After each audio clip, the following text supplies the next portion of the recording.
जयवीर जी, इलाहाबाद जो क्षेत्र है उससे आपका पुराना संबंध है और आपके परिवार ने यहाँ से चुनाव भी लड़े हैं, आपने राजनीति यहाँ से शुरू करी है। अब उपचुनाव है, क्या आप देखते हैं इस चुनाव को? हाँ, मेरा पुराना मतलब ताल्लुकात है और आप सबसे भी ताल्लुकात है और यहाँ पर बहुत हमने आंदोलन किए हैं। और चुनाव तो एक तरफा है, चुनाव में तो कोई डाउट ही नहीं है, किसी तरह का भी कोई डाउट नहीं है। और पहले से दुगने तिगने मार्जिन से चुनाव ये अभय सिंह जी जीतेंगे। नहीं, ये तो आप अभय सिंह जी आपके मित्र हैं तब कह रहे हैं, लेकिन यहाँ जो समाज सेवी गोविंद कांडा चुनाव लड़ रहे हैं बीजेपी की तरफ से, बीजेपी उन्होंने उम्मीदवार बनाए हैं, उनके भाई सत्ता में विधायक हैं, तो क्या कहें? अगर गोविंद कांडा समाज सेवक है, गोपाल कांडा समाज सेवक है, तो समाज सेवकों के नाम का ये तो अपमान है। गोविंद कांडा, कल परसों हम भाजपा में हुआ करते थे, नंगे होकर के प्रदर्शन करते थे कि गोविंद कांडा वो गीतिका बहन शर्मसार हैं और गोविंद कांडा जीवित है, ये तो फांसी पर लटकाना चाहिए, ऐसे शब्द हम ही कहा करते थे। मैं 25 साल भारतीय जनता पार्टी में रहा और भारतीय जनता पार्टी में रहते हुए हमने ये जगह जगह प्रदर्शन किए थे और कल परसों तक ही हम करते थे। और यही कांग्रेस जो थी, ये कांग्रेस कहती थी और यही बात जो है इसके लिए बोलते थे, ये कांग्रेस का जो उम्मीदवार है उसके लिए भी बोलते थे।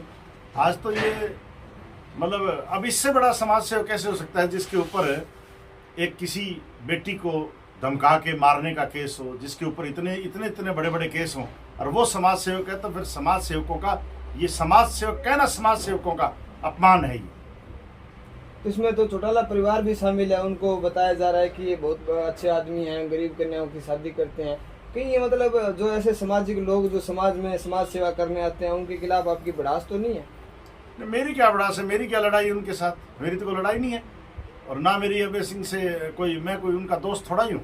मैं तो मुद्दों के आधार पर मैं ये कहता हूँ कि अभय सिंह जी जो है, अभय सिंह ने ना कोई यहाँ इस हलके में या पूरे हरियाणा में कोई कब्जा किया है। ये तो गलत काम तो ये करते हैं, नाम लगाते हैं अभय सिंह जी, अभय सिंह जी के बारे में कहते हैं कि ये तो अहंकारी है।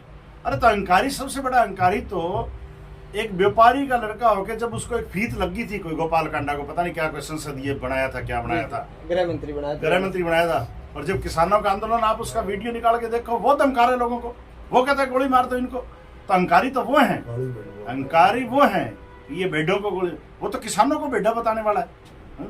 और आप उसको वो उल्टा चोर कोतवाल को डांटे। देखो क्या बड़ा दुर्भाग्य है। मैं तो कह रहा हूँ कि इस हल्के का बड़ा दुर्भाग्य है।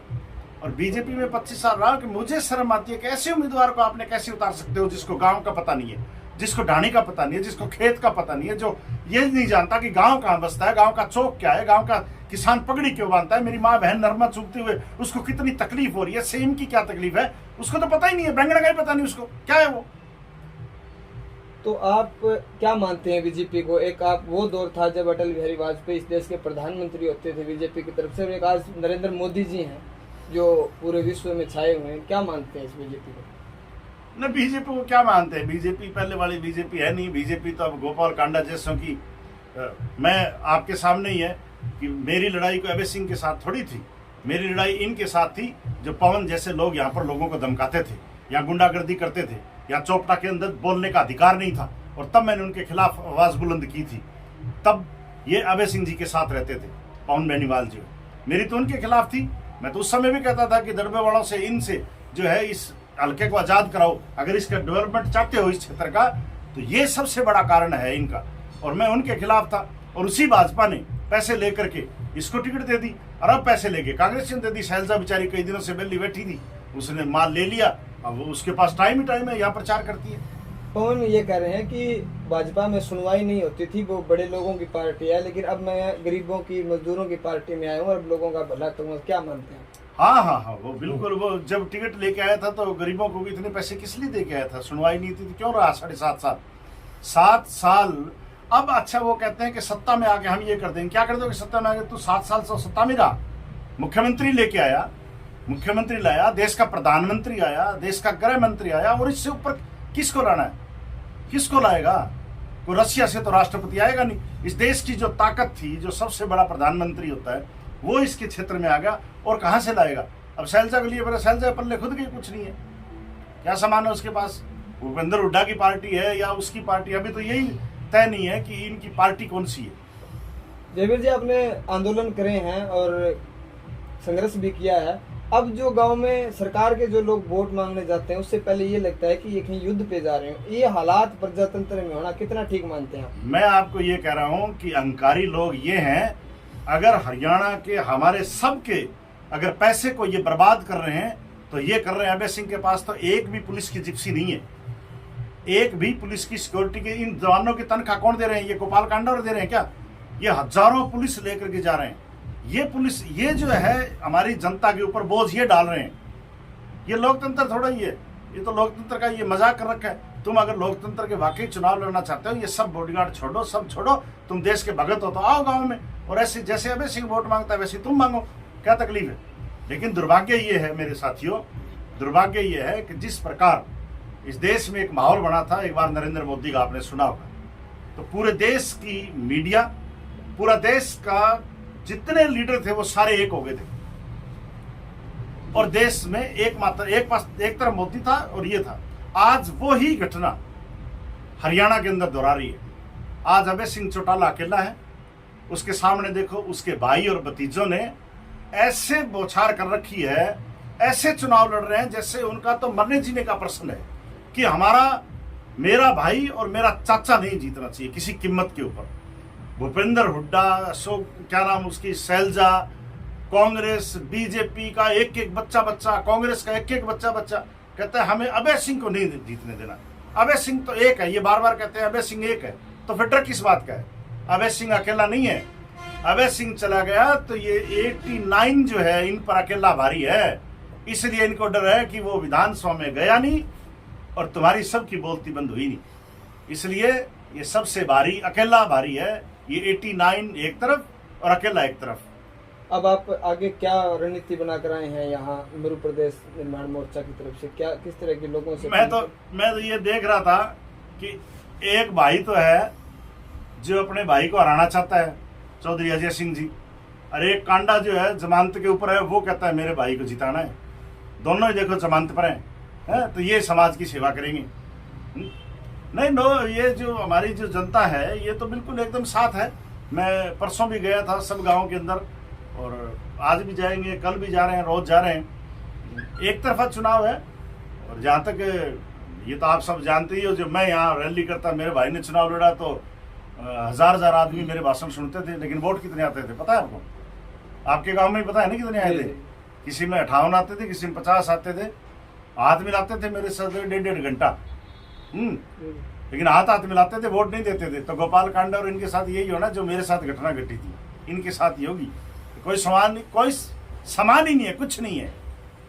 एक तरफ अभय सिंह चौटाला जीतेगा, और हरियाणा के अंदर ये जीत, मैं एक बात और कह रहा हूं आपको, मैं 1 नवंबर से मैंने राजस्थान के अंदर सबसे बड़ा किसान आंदोलन शुरू किया था।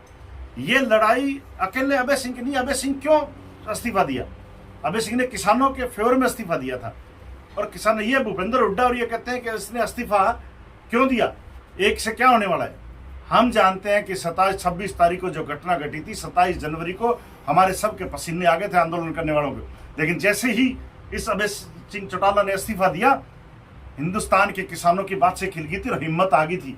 आज अगर अभय सिंह चौटाला उस समय इस्तीफा ना देता तो हिंदुस्तान का किसान मायूस हो गया था, और षड्यंत्रकारियों ने हमारे खिलाफ इतना बड़ा षड्यंत्र कर दिया कि हिंदुस्तान के किसान को ये पीस करके मार देते। इसलिए ये हमें ताकत मिली थी। इनको क्या पता क्या ताकत मिली? हम बॉर्डर पर बैठे थे, और जब हमारे को इन्होंने झूठे आरोपों में लगा करके जब हिंदुस्तान के किसान को इन्होंने इतना अपमानित कर दिया था, लेकिन जैसे ही 27 तारीख को इस्तीफा हुआ तो हमारे को बॉर्डर पर बैठे हुए हमें इतनी ताकत मिल गई थी कि एक आदमी तो, कम से कम एक राजनीतिक आदमी तो जो है वो हमारे साथ खड़ा है और इस्तीफा दे रहे। अगर भूपेंद्र हुड्डा कहते हैं किसानों को इस्तीफा नहीं देना चाहिए था, अगर वो अभय सिंह की तरह 30 आदमी वो भी इस्तीफा देते तो आज हरियाणा के अंदर ये गुंडागर्दी की सरकार नहीं होती, आज सरकार ध्वस्त हो जाती। हिंदुस्तान की सरकार को सोचना पड़ता, और दूसरे प्रदेशों के अंदर यही सत्ता के जो लालची बैठे हैं, अगर ये सारा इस्तीफा देते तो आज हिंदुस्तान की सरकार को हमारे 3 बिल वापस लेने पड़ते, और किसान की MSP की गारंटी लेनी पड़ती, और किसान की सुनवाई करनी पड़ती। अगर अभय सिंह ना होता तो मैं आपको गारंटी साथ कहता हूँ, हमारा जो ट्रैक्टर को इन्होंने उसी काट में ले लिया था कि हम 10 साल का ट्रैक्टर को 10 साल को हम लेंगे और 10 साल को हम डिस्ट्रॉय करना पड़ेगा। यही अभय सिंह चौटाला था जिसने घोषणा की थी, अगर ट्रैक्टर का 10 साल का चोरी देवीलाल का बनाया हुआ गाड़े को अगर किसान को तंग किया तो इस पूरी पार्लियामेंट के अंदर इतने ट्रैक्टर घुसेड़ देंगे जो समझ नहीं आएगी। तो इसलिए साथी, हम तो इस प्रचार में इसलिए आए कि एक दमदार आदमी है, अगर ये अभय सिंह को कोई नुकसान होता है तो हिंदुस्तान के पूरे किसानों को नुकसान होगा। ये बात मेरी लिख लेना, किसान, हिंदुस्तान के किसान को ये पीस के मार देंगे। और अगर हम यहाँ पर, नुकसान का तो सवाल ही पैदा नहीं है, मैं गारंटी के साथ कहता हूँ कि हम 2.5-3 गुना पहले से ज़्यादा जीतेंगे और इससे एक हिंदुस्तान के किसान को नई ताकत मिलेगी। आप 2 तारीख को हम और आप यहीं होंगे और फिर किसान की जीत का जश्न मनाएंगे। Thank you sir.